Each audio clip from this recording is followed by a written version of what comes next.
Oh, looks like we're live. Hello, guys. Welcome to another episode of MademB Narik Reviews. Today we will be reviewing the old science fiction movie called The Brain That Wouldn't Die.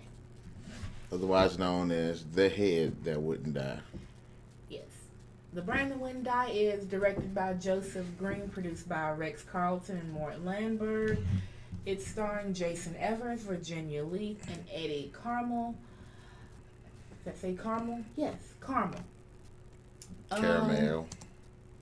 Basically, the movie focuses on a doctor, surgeon, who wants to go to the next level of The human transplant. human transplants. That means limbs, head, anything, just transplants. He wants to take that to the next level. So, Narik, what did you think? But first, I think the movie, I was going to say it's a ripoff of the X-Files, whatever that one movie was where the bad guy was trying to find a body. Okay. The bad guy was trying to find a body for his buddy who got stabbed. And that was the whole... What was it?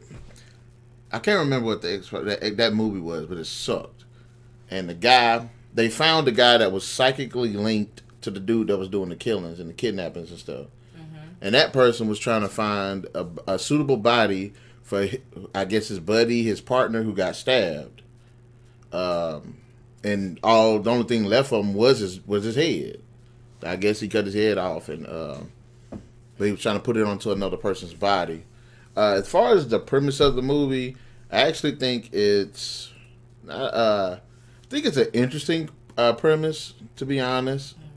Cause most movies I do find, even though the most out there ones are actually interesting ideas, but I think the movie actually has a pretty interesting idea, but its execution, it's still a decent movie. It's still a decent movie. I'm not gonna say it was bad or anything. It was actually decent. Well, it focuses on the doctor, like I said, Bill Courtner is his name.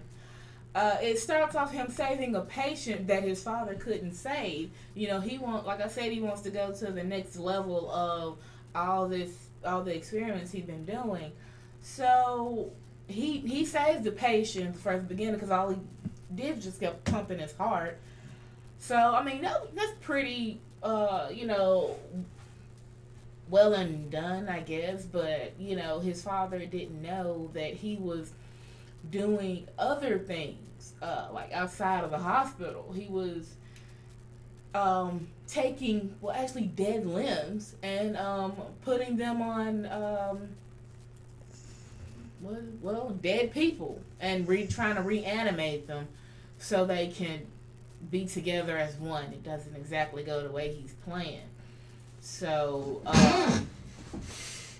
he gets a call that says he's needed somewhere, and him and his wife, they rush out. Now the thing what I didn't like about it was, of course, they rush out and he's going so fast, but the wife didn't say nothing. She just kept like, oh yeah, this is how he drives all the time. So yeah, he's rushing to get to this emergency and they get into a wreck. He's thrown from the vehicle, like no scratches. That was so funny. How it just showed him just roll one time. Yeah, it just showed like he ran roll one time, and then he had like a few scratches, but otherwise he was not injured. His wife, her head popped off. Like I want to talk about that. But basically, to finish off for her point, after that point, he's trying to save her. He puts her head on this. He rigs her head up to where it keeps her alive. And I want to say that this movie does not know what it wants to be. It doesn't know if it wants to be a thriller. Doesn't know if it wants to be a sci-fi horror. Doesn't know if it wants to be a drama. Because all of those elements in the movie could have worked out really good for it had they been done a bit better, and it's a '60s movie, so their standards of movies are a lot different from what we see now. And I can honestly see how it would have probably been a decent, good-looking flick back then. But the problem is this: it doesn't know what it wants to be. If he's a mad scientist, let's see this guy do some mad scientist things. Because from Jump Street, we don't see any mad scientist things this guy's doing.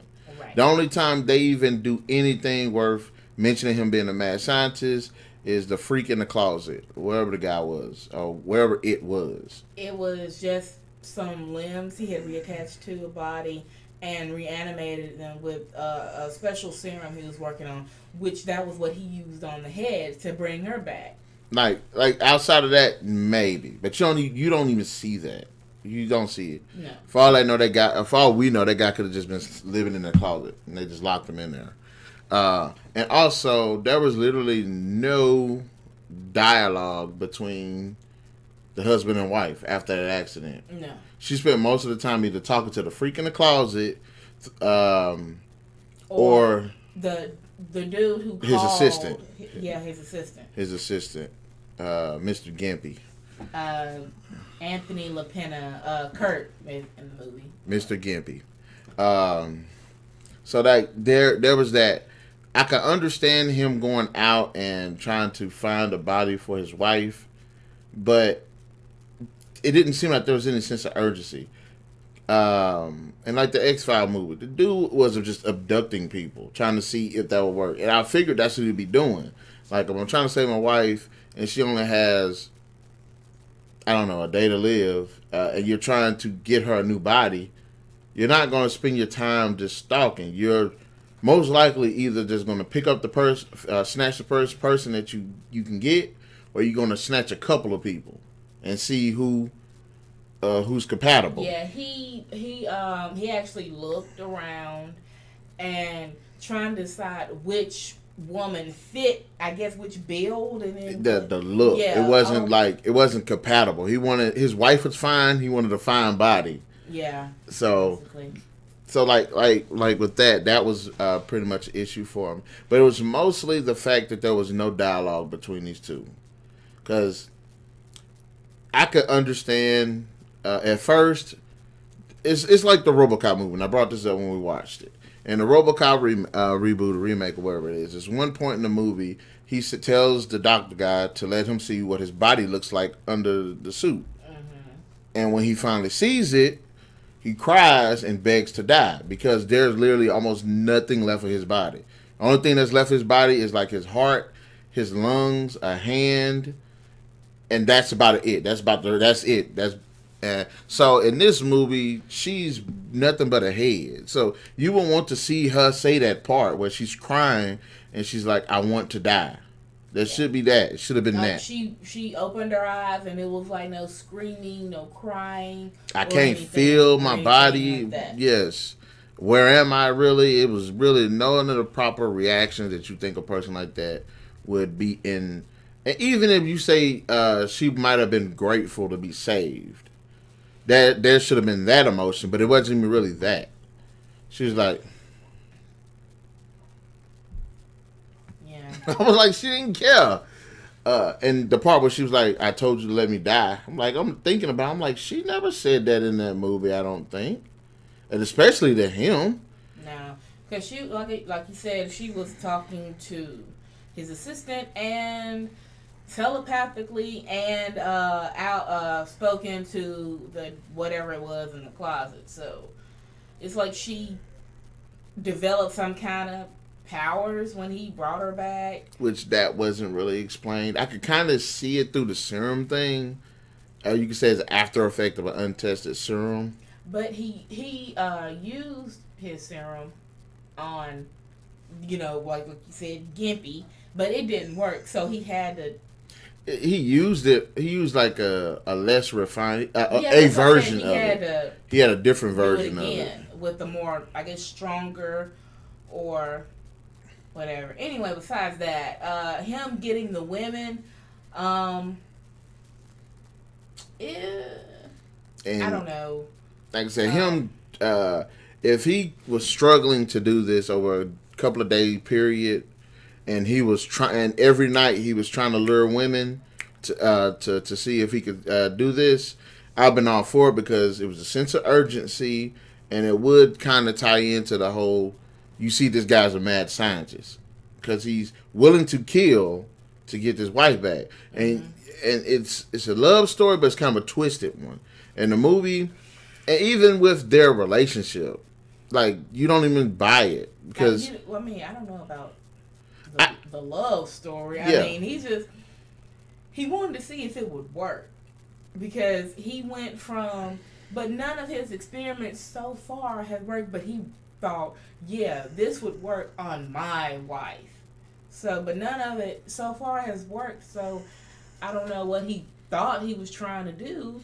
Okay, so I guess in between both our points, this movie doesn't know if it's one of its, and I think we actually kind of said it, we don't know if the guy actually was trying to do it to save his wife, or to see if he could succeed. Yeah. So that like that point really wasn't talked about. I don't even think there was a point really where Kurt and the mad scientist guy actually had a discussion about, he like, dude, this is your wife. You know what I'm saying? Or dude, are you willing to kill other innocent people? Like, I don't think there was ever that conversation.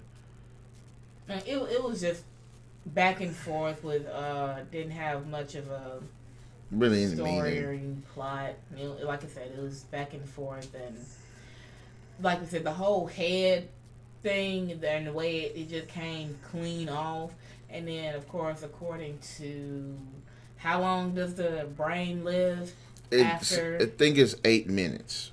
And from the movie and from his car when they crashed, it took a lot longer than that. From what, and then to get everything set up. So yeah, I don't. Like, that whole part was just ridiculous. And remember, you was laughing about it because I said, what the hell is she laughing about? And then he just all of a sudden scoops in, takes the head, and runs off. Yeah, he just scooped the head up in his coat. He was playing it close to the chest, like how close he was holding her head. But technically, she should have died. But and even with the whole decapitation thing, not only do you not see it, which you don't need to see it to get the full impact of it, but it's got to make sense. They got in a car wreck into like what, it was a tree, or did it flip? No, he went around a curve, and the railing, he ran into the railing, and they flipped. And I'm trying to figure out, how did she get decapitated then? Clean decapitation. I mean, like, that was not explained. All right. And he was, and what kind of railing was that? Because he was not going that fast. Well, from they kept showing the speedometer and the wheels and him going however miles it is around the curve.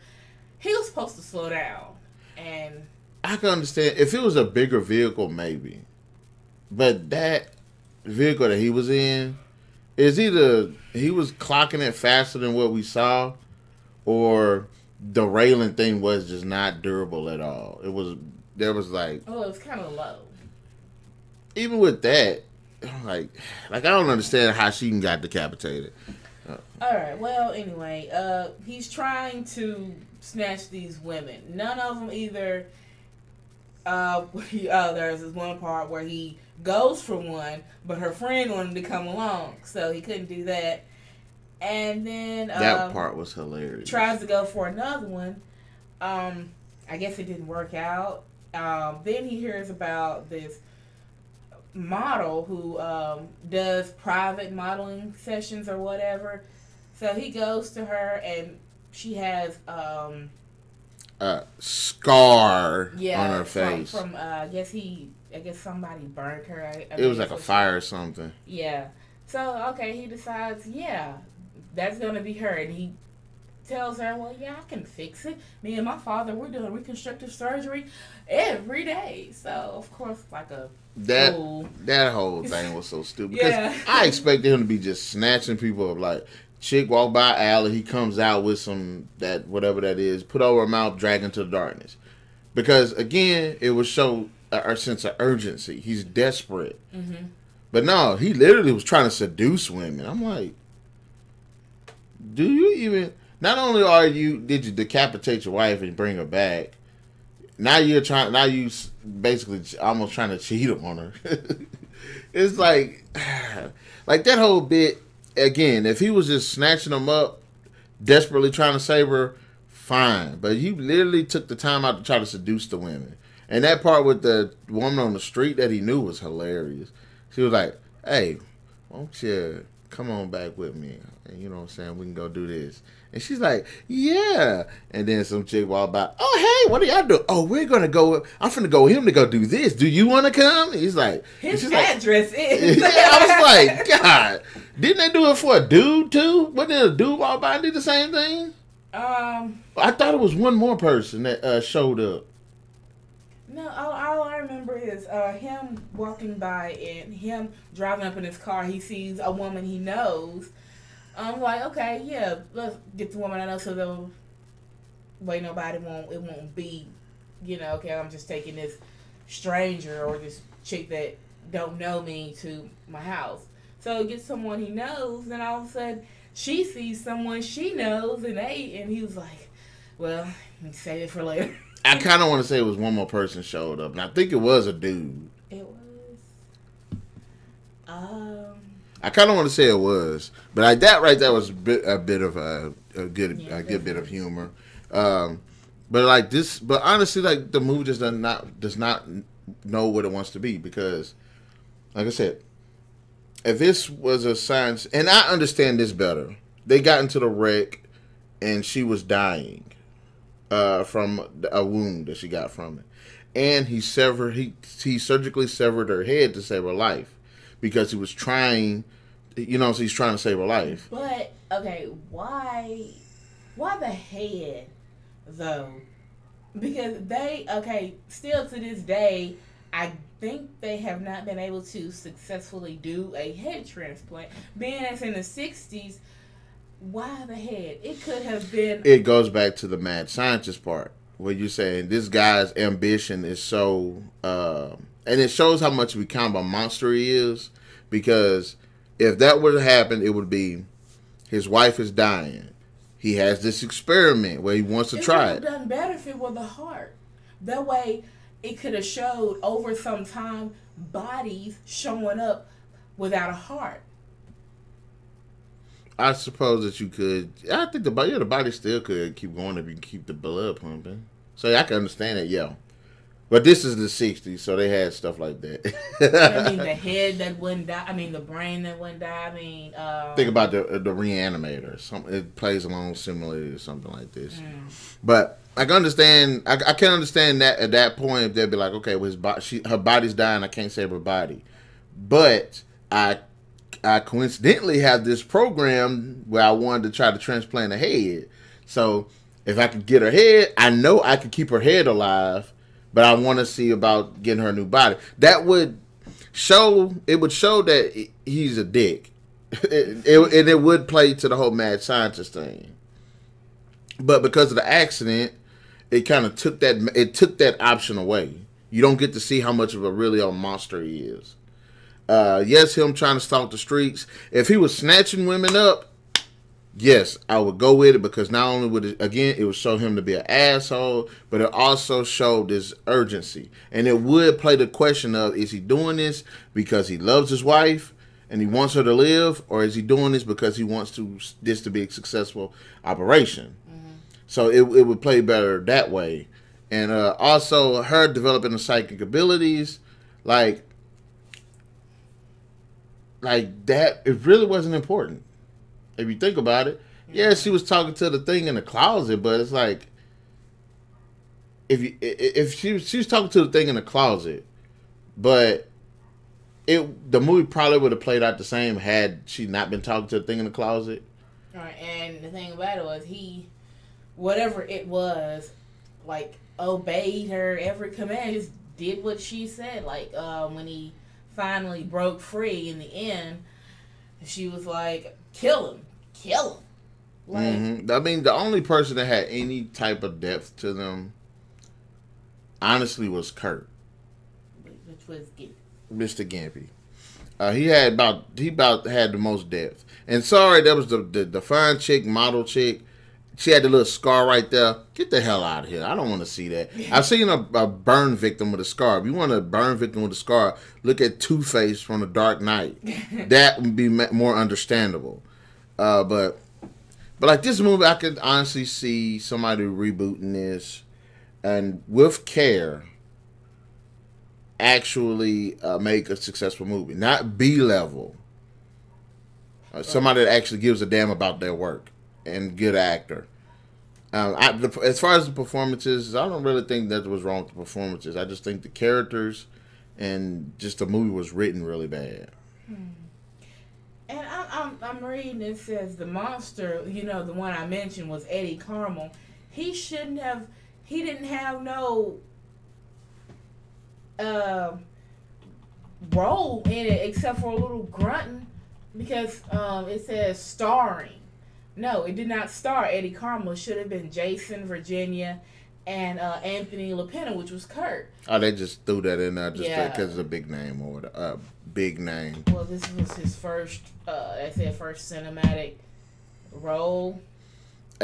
Even with the ending, I did not like the ending. No. Didn't like the ending at all because it just ended. He's like, really?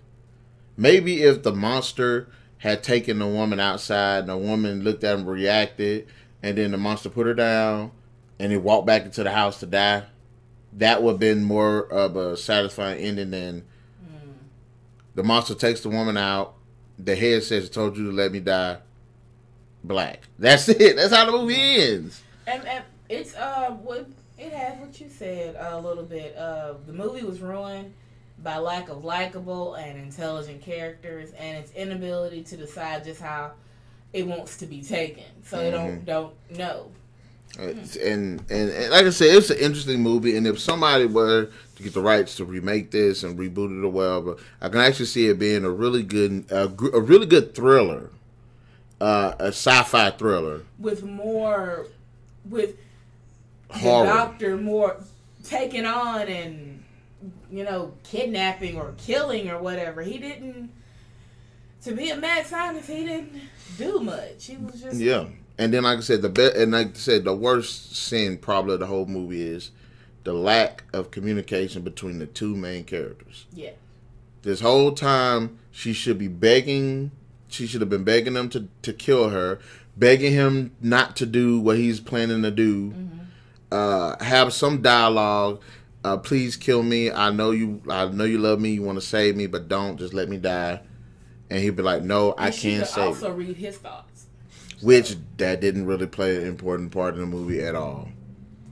So it's a decent flick. I wish somebody that gives a damn would definitely reboot it.